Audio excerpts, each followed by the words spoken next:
नमस्कार दोस्तों, मैं हूं मोहित और मेरे साथ हैं ब्रिज द्विवेदी। महाराष्ट्र में चुनाव के बाद वोटिंग हो रही है और महायुति ने बहुत ज्यादा मार्जिन के साथ अपनी जीत पक्की कर ली है। ऐसे में कौन सीएम बनेगा और किसके सर पर ताज सजेगा, इसके बारे में हम बात करते हैं ब्रिज द्विवेदी से। बिल्कुल, जैसा कि आपने कहा कि 288 सीटों पर चुनाव हुए। एग्जिट पोल में भी कहीं ना कहीं महायुति को जिताते हुए नजर आ रहे थे, लेकिन उसमें कुछ एग्जिट पोल ऐसे भी थे कि एमबीए को भी अच्छी खासी सीट दे रहे थे।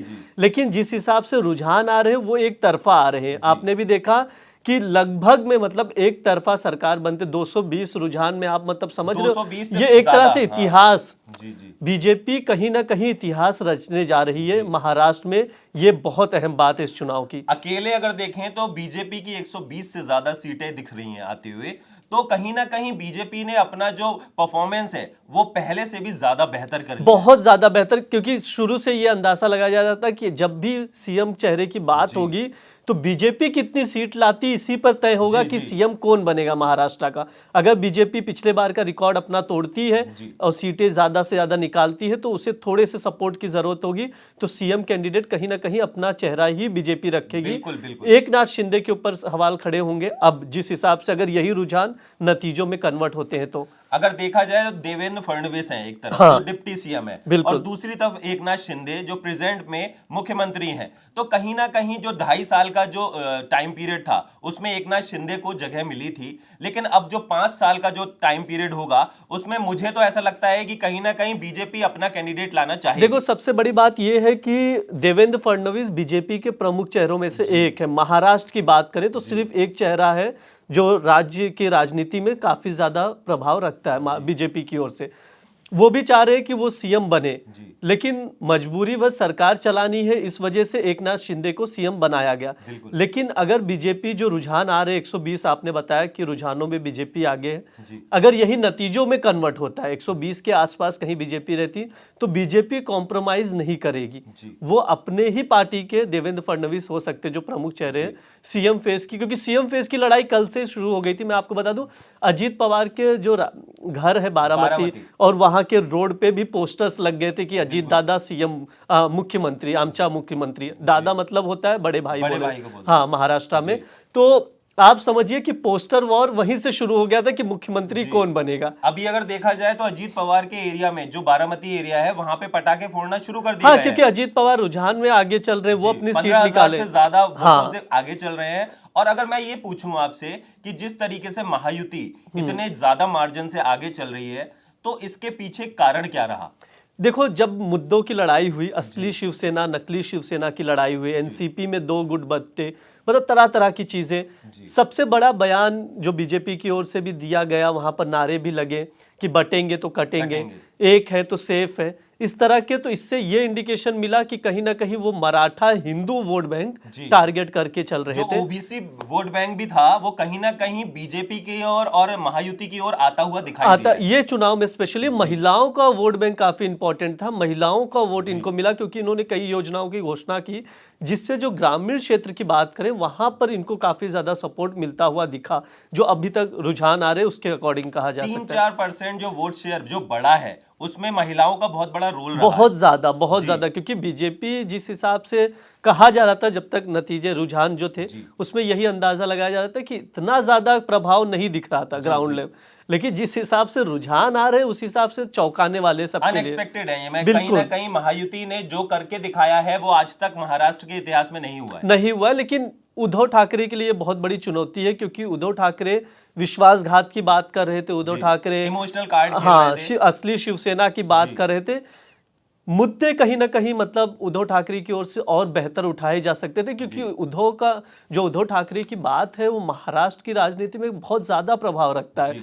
इवन जो मराठा वोट बैंक है उसमें बहुत ज्यादा प्रभाव।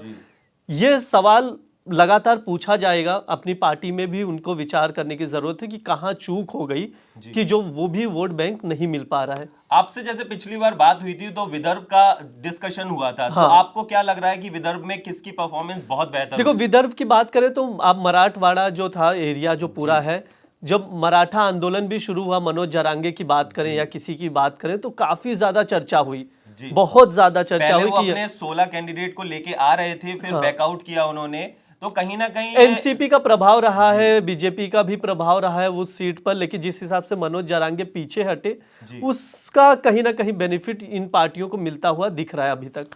तो हम देखेंगे कि किस तरीके से ये जो महायुति है ये 220 के आंकड़े को पार करेगी और सीएम कौन बनेगा वो सबसे बड़ा सवाल है। एक तरफ तो हमारे देवेंद्र फडणवीस हैं और दूसरी तरफ एकनाथ शिंदे। तो इसमें क्या सामंजस्य बैठाला जाता है और एक साथ होके, और दूसरा अंदाजा यह भी लगाया जा रहा है कि अजीत पवार और एकनाथ शिंदे कहीं वापसी तो नहीं कर सकते।